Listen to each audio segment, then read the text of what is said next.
Assalamualaikum warahmatullahi wabarakatuh. Perkenalkan, nama saya Nindya Paranita dengan NIM 6422118, yang siswi Universitas Dina Sarana Informatika dari Fakultas Ekonomi dan Bisnis Prodi Manajemen. Di sini saya ingin menjelaskan hasil penelitian saya dengan judul Pengaruh Gaya Kepemimpinan dan Disiplin Kerja terhadap Kinerja Karyawan Generasi Z di Kota Depok. Yang pertama, dari penelitian ini, identitas responden yaitu karyawan generasi Z dengan diklasifikasikan dari dua aspek, dari jenis kelamin dan usia. Kemudian langsung penjelasan dari uji kualitas data. Yang pertama ada uji validitas. Hmm,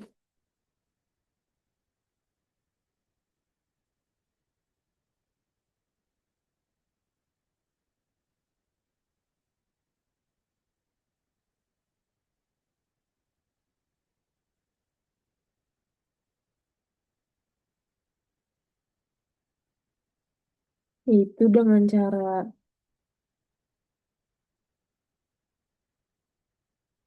klik analyze, correlate, kemudian rate, masukkan semua. Kita cari yang total X1 dulu, masukin semua X1, titik 1, X1, titik 2, sampai total X1.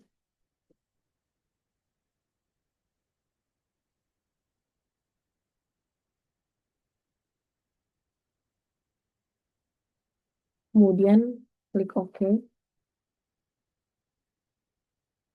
Ini adalah hasil dari uji validitas total X1.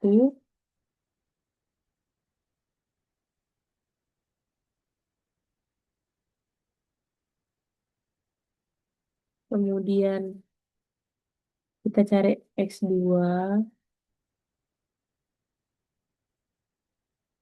klik analyze, correlate, differentiate.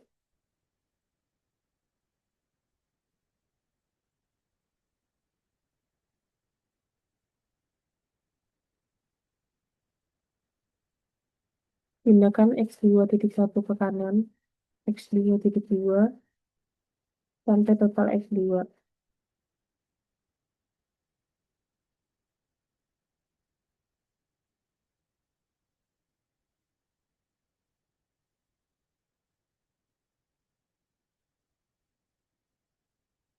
Kemudian kalau sudah sampai total X2, kemudian klik OK.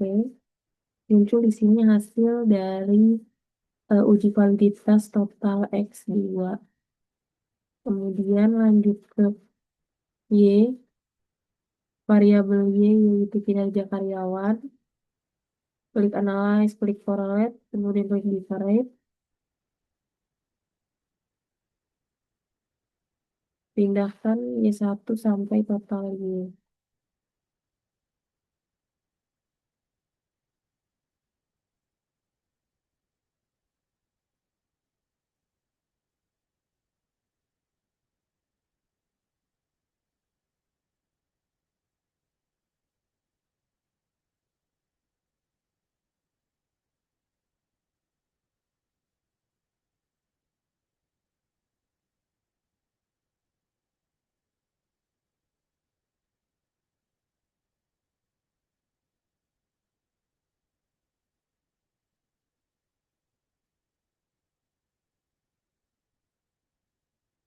Kemudian klik OK. Di sini sudah muncul total dari variabel Y, yaitu kinerja karyawan.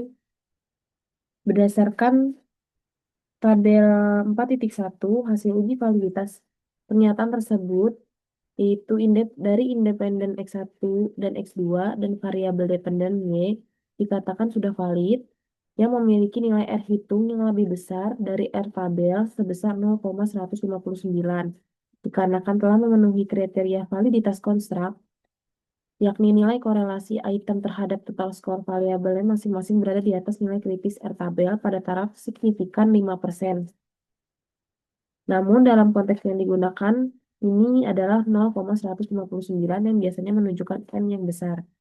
Secara rinci, pada variabel X1 atau variabel gaya kepemimpinan terdapat 8 item pernyataan dengan nilai R hitung berkisar antara 0,517 hingga 0,632 yang semuanya melebihi tabel. Sehingga dapat disimpulkan bahwa seluruh item pada indikator ini termasuk valid. Selanjutnya, untuk variabel X2 yaitu disiplin kerja, terdapat 10 item pernyataan dengan nilai R hitung antara 0,613 hingga 0,733. Semua nilai tersebut menunjukkan validitas yang sangat tinggi sehingga item-item dalam variabel ini dapat digunakan untuk mengukur tingkat disiplin kerja dengan baik. Pada variabel Y atau kinerja karyawan terdapat 22 item pernyataan yang seluruhnya memiliki nilai R hitung di atas 0,545, bahkan beberapa item mencapai nilai di atas 0,7. Ini mengindikasikan bahwa item tersebut mampu mengukur kinerja karyawan secara konsisten dan relevan dengan konstruk yang dimaksud.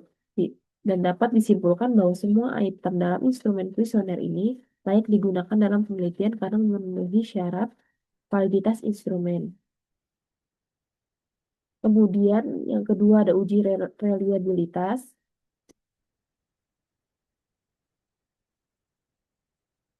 Yang pertama, klik Analyze, kemudian Scale, kemudian Reliability Analysis. Pindahkan semua kecuali total. Pertama X1 dulu,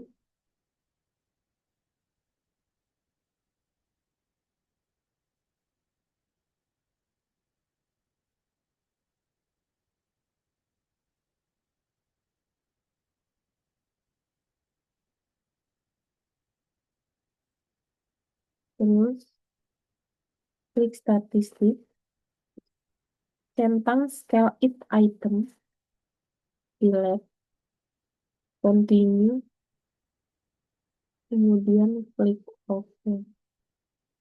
Nah, di sini sudah muncul reliabilitas dari X1.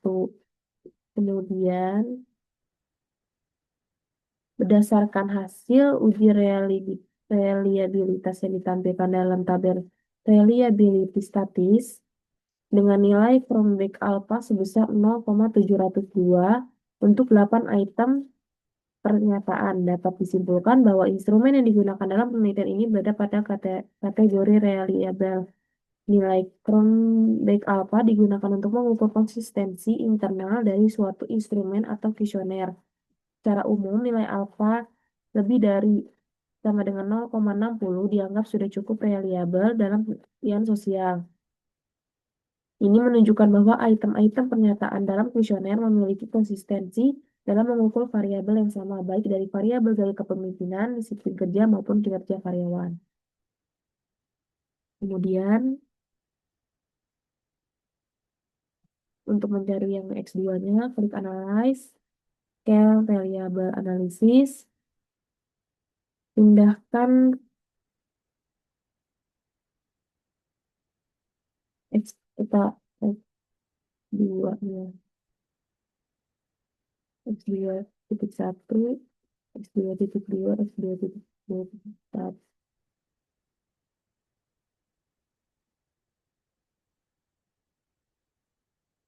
Kemudian klik statistik, ya, pick item delete, continue, kemudian OK. Nah,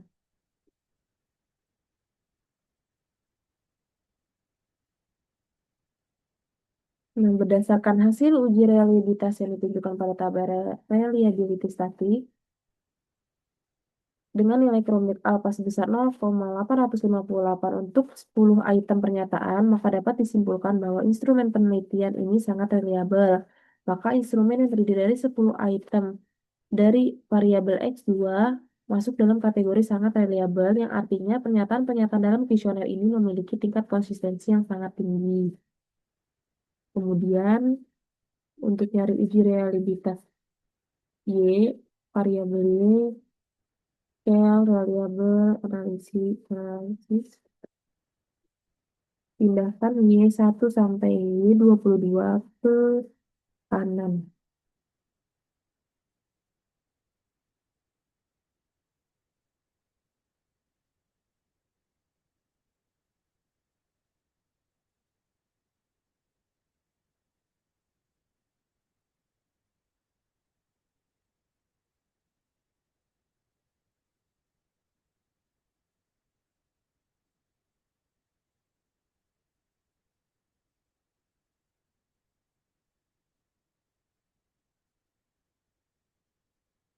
Nah, berdasarkan tabel reliability statistik yang menunjukkan nilai kerumit alfa sebesar 0,937 untuk 22 item pernyataan, maka dapat disimpulkan bahwa instrumen penelitian memiliki tingkat reliabilitas yang sangat tinggi.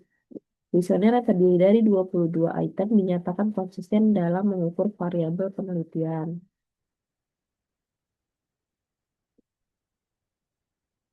Kemudian ada uji asumsi klasik. Yang pertama uji normalitas.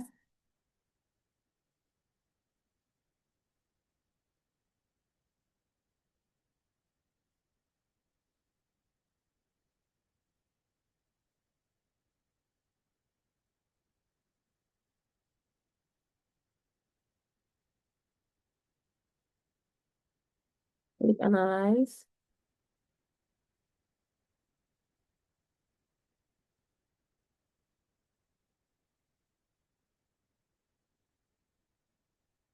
Parametrik tes.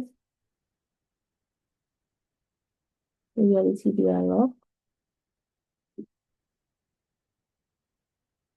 Sampel KS. Masukkan. Understand. Isi 2 ke kanan. Ke kolom tes variabel list.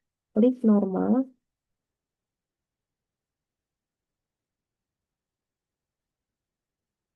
Lalu klik OK.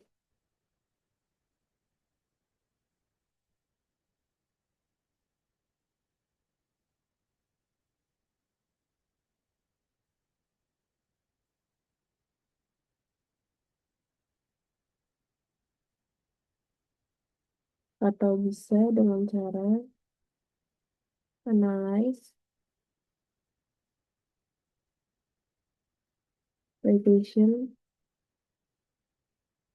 linear,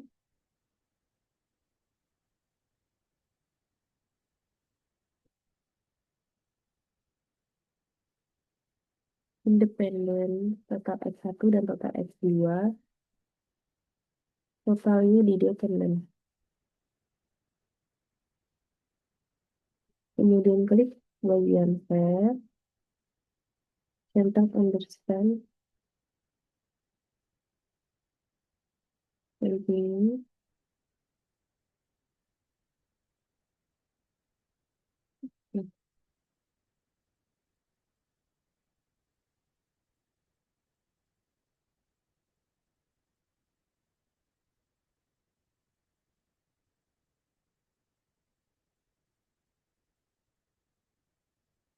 Kemudian dari uji normalitas, berdasarkan hasil uji normalitas, Monsanto Kolmogorov tes terhadap nilai understand parameter value diperoleh nilai sebesar 0,021.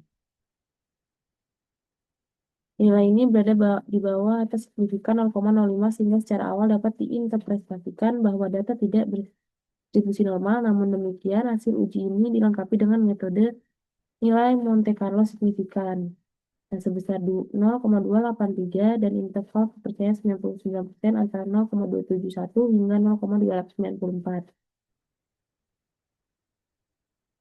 Kemudian ada uji multikolinearitas.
Noise,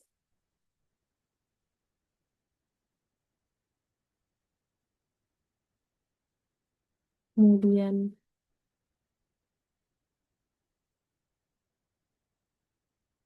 non-parametric test, regulasi dialog, one sampel KS, understand, acceptance, kita jadi Monte Carlo, continue, kemudian oke.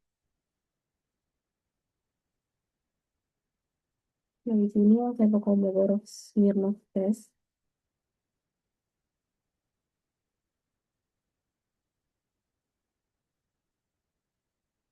Kemudian uji multilinearitasnya,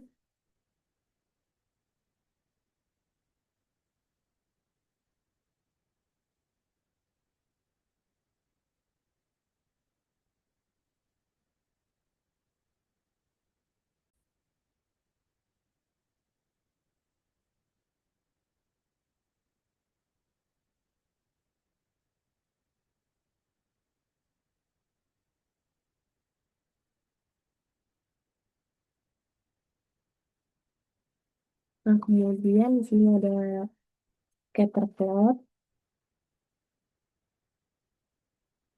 terus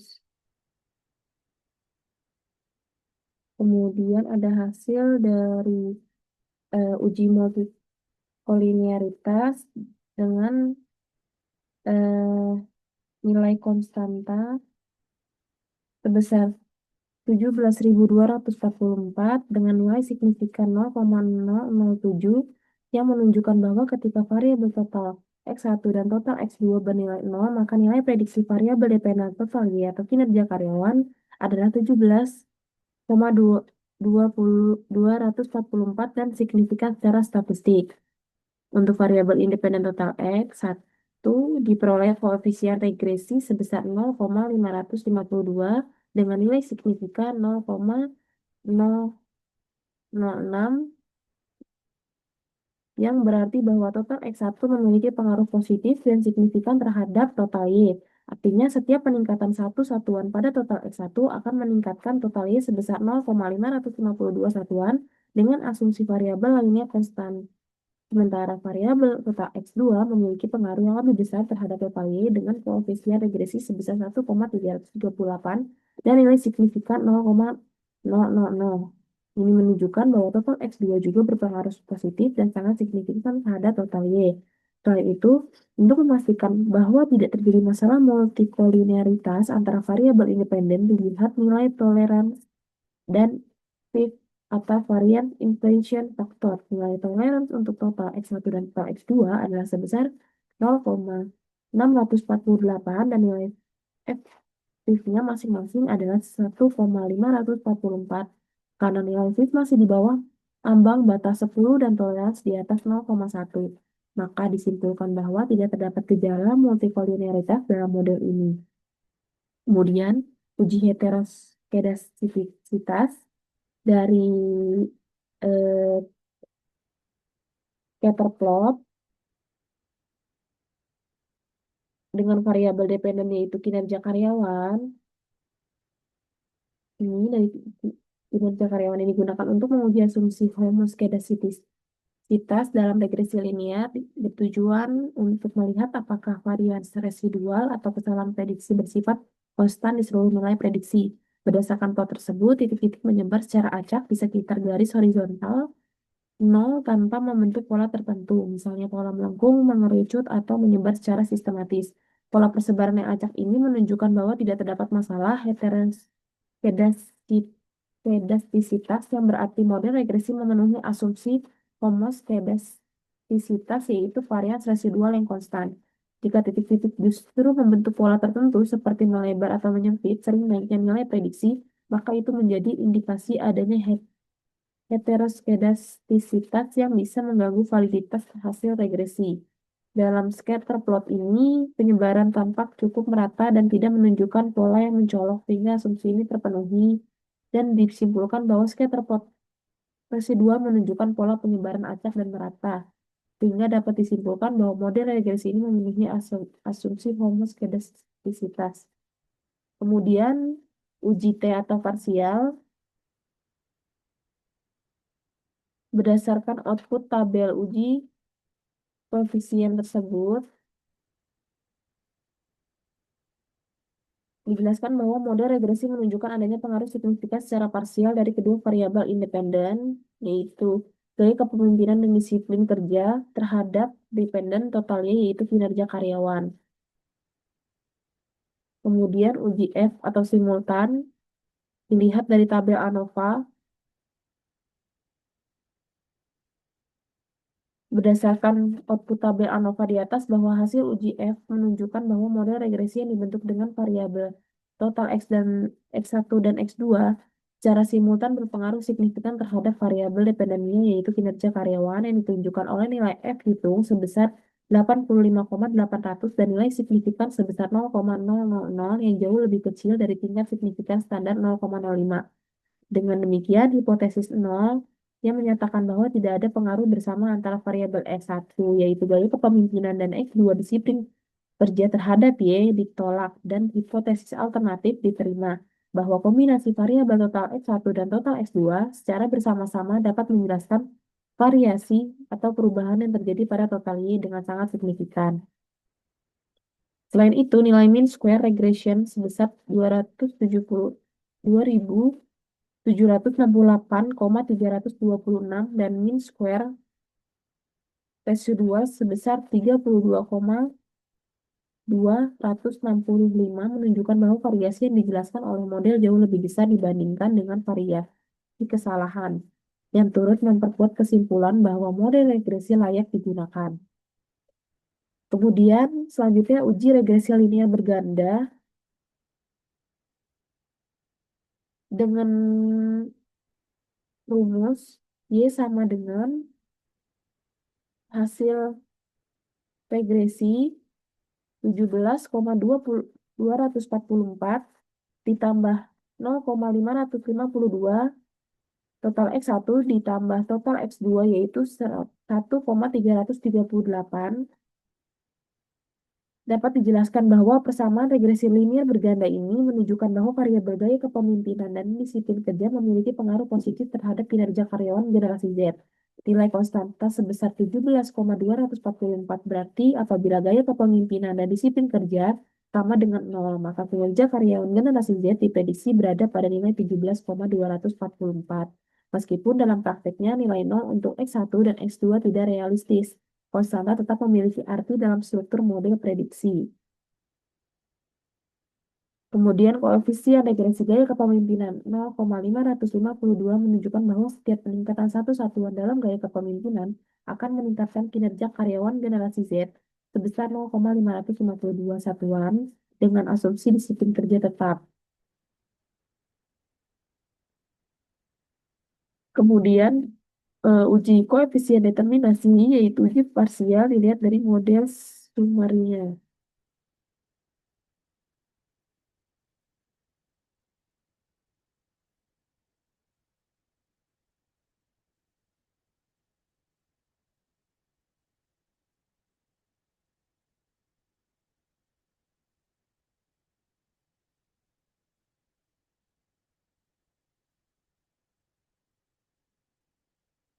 Berdasarkan hasil output model summary di atas, diketahui bahwa nilai R sebesar 0,552 menunjukkan adanya hubungan yang positif dan cukup kuat antara variabel independen total X1 terhadap variabel dependen, yaitu total Y, yaitu kinerja karyawan, dan nilai R square sebesar 0,305 mengindikasikan bahwa sebesar 30,5% variasi yang terjadi pada variabel dependen dapat dijelaskan oleh variabel gaya kepemimpinan total X1.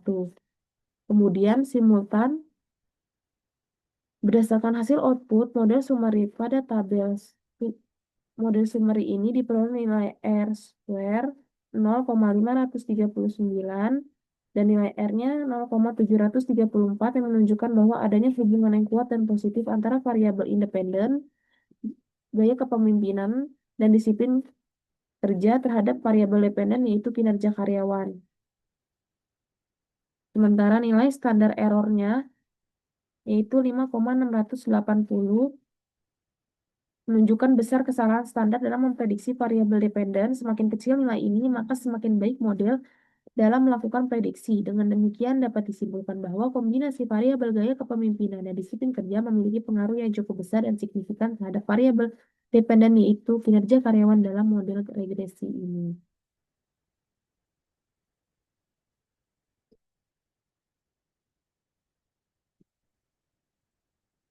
Kemudian, mohon maaf, kurang lebihnya dari penjelasan hasil penelitian dengan judul Pengaruh Gaya Kepemimpinan dan Disiplin Kerja Terhadap Kinerja Karyawan, Generasi Z Kota Depok. Wabillahi taufiq wal hidayah. Wassalamualaikum warahmatullahi wabarakatuh.